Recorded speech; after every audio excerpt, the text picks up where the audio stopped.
In this video, I'll show you how to use Dreamina AI so you can easily follow along. In this tutorial, we'll create a 3D horse based on an existing 3D image. For this example, I'm using a snake image. The snake is wearing a hat, holding a red ribbon with 2025 written on it. Dreamina AI gives you 300 free credit points every day and allows you to try all essential tools for free within 7 days.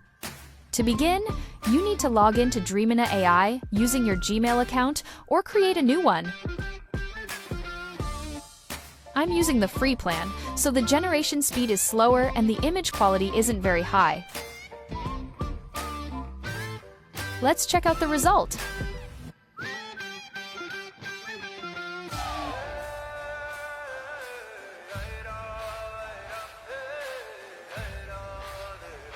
The AI has done a great job recreating the same style as the original snake image I uploaded.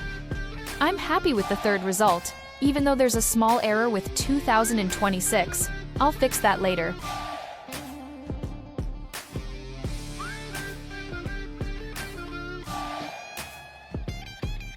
If you're not satisfied, just click Recreate and try again.